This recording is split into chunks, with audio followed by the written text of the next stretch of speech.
Cricket ஃபேன்ஸுக்கு வணக்கம். என்ன ஒரு மேட்சுங்க இது வரைக்கும் ஐபிஎல்ல. இந்த ஒரு ஐபிஎல்ல one of the best match அப்படின்னா இந்த மேட்சை தான் சொல்லணும். கடைசி வரைக்கும் யார் ஜெயிப்பாங்கங்கிறது ப்ரெடிக்ட் பண்ணவே முடியல. அவ்வளோ சூப்பர்வான ஒரு பர்ஃபார்மன்ஸ். அண்ட் மும்பை இந்தியன்ஸ் இந்த தடவை இண்டிவிஜுவலாக பர்ஃபார்ம் பண்ணாமல் டீமாக பர்ஃபார்ம் பண்ணியிருக்காங்கன்னு தான் நான் சொல்லுவேன். ஏன்னா ஒவ்வொருத்தருடைய முடிவுமே செமையாக இருந்திருக்கு. ரோஹித் சர்மா வெளியே இருந்து அவருடைய கேப்டன்சி எக்ஸலண்ட்டாக ஒரு காட்சி அப்படின்னு சொல்லணும். ஸோ ஓவராலாக செம்மையான ஒரு வெற்றி. யாரெல்லாம் இந்த மேட்சை லைவ்ல பார்க்க மிஸ் பண்ணிட்டீங்களோ வருத்தப்படுவீங்க. ஸோ அதுக்காக இந்த மேட்சை ஃபுல்லாக எக்ஸ்பிளைன் பண்ணுறேன் என்ன ஏது அப்படிங்கிறத பார்க்கலாம். So first of all Delhi Capitals நாங்கள் பவுலிங் போகிறோன்னு சொன்னாங்க. மும்பை இந்தியன்ஸை பொறுத்த வரைக்கும் நல்லா பேட்டிங் ஆனாங்கன்னு சொல்லி ஆகணும். ரோஹித் சர்மா வழக்கம் போல் சீக்கிரமாக அவுட் ஆகிட்டாருங்க. இந்த சீசன் ஃபுல்லாமே அவரை ஃபார்மில் பார்க்க முடியல. பொறுத்திருந்து பார்ப்போம். ஸோ நேரம் நெருங்க அவரும் ஃபார்மில் வர வேண்டியது ரொம்ப முக்கியம். அண்ட் திலக் வர்மா அண்ட் சூரியகுமார் யாதவ் 2 பேர் தான் டீமை கடைசி வரைக்கும் கொண்டு வந்தாங்க. ஸோ ஓவராலாக பார்த்தோம் அப்படின்னா 206 அப்படிங்கிற மாதிரியான ஒரு டார்கெட் தான். ஸோ இந்த ஒரு டார்கெட் எப்படியோ அடிக்கக்கூடிய ஒரு டார்கெட் தான். ஏன்னா டெல்லி கேபிட்டல்ஸோட பேட்டிங் அந்த அளவுக்கு டெப்த்து.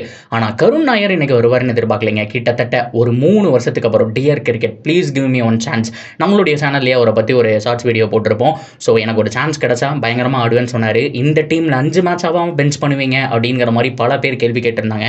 இந்த தடவை வாய்ப்பு கிடைச்சது. சூப்பரான ஒரு பேட்டிங். அவர் இருந்த வரைக்கும் 10 ஓவர் 11 ஓவரில் 128 130 டோட்டல் கொண்டு வந்து கொடுத்துட்டாரு. அந்த அளவுக்கு வெறித்தனமான ஆட்டம். பும்ராவை ஃபேஸ் பண்ணதெல்லாம் வேற லெவலுங்க.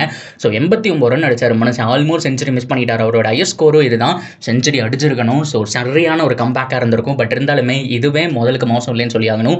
செமையாக விளாண்டாருங்க. ஆனால் இன்னைக்கு அவங்களுடைய மிடில் ஆர்டர் ஆட்டம் கண்டுருச்சு. ஒரு புவரான டிசிஷன் தான் நான் என்ன சொல்லுவேன் தெரியுமா? அக்ஷர் பட்டேல் மேலே வந்தது தான். ஸோ அந்த இடத்துல கேஎல் ராகுல் வந்திருக்கணும். ஸோ நிறைய பால் அவர் ஃபேஸ் பண்ணியிருக்கணுங்க. கேஎல் ராகுல் வராத ஒரு மிஸ்டேக்கு. அக்ஷர் பட்டேல் 64 அடிச்சார் தான். பட் இருந்தாலுமே சீக்கிரமாகவே அவுட் ஆகிட்டாரு. அட் த சேம் டைம் அவங்களுடைய மிடில் ஆர்டரும் வந்துட்டு அடி வாங்கினதை பார்த்தோம்.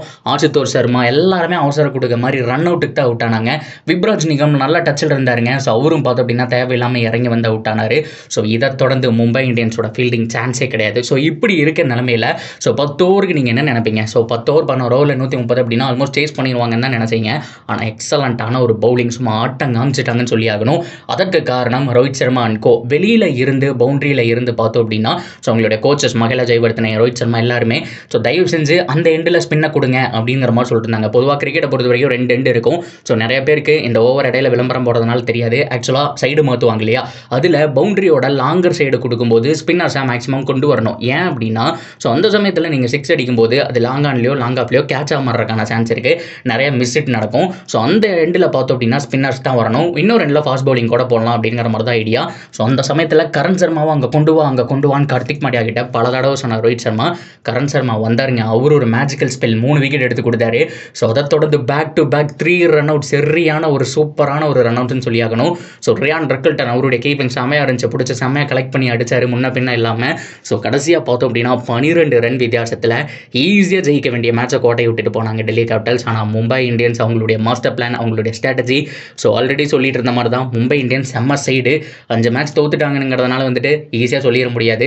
கரெக்டான டைமில் கம்பேக் கொடுத்துருக்காங்க. இதுக்கப்புறம் லைனாக வின் பண்ணாங்க அப்படின்னா அவங்களும் பிளே ஆஃப் சான்ஸ் அப்படிங்கிறது highly possible. So that's video guys. நான் சொன்னது தாண்டி ஹைலைட்ஸ் எல்லாம் இருந்தால் போய் பாருங்க. சூப்பராக இருந்த ஒரு மேட்ச் அப்படின்னு சொல்லி ஆகணும். எத்தனை பேர் இந்த மேட்சை லைவாக பார்த்தீங்கிறத கமெண்ட்டில் சொல்லுங்கள். அண்ட் இந்த மாதிரியான அப்டேட்டுக்கு நம்ம சேனலோட இணைஞ்சிருங்க. சப்ஸ்கிரைப் பண்ணி சப்போர்ட் பண்ணுங்கள்.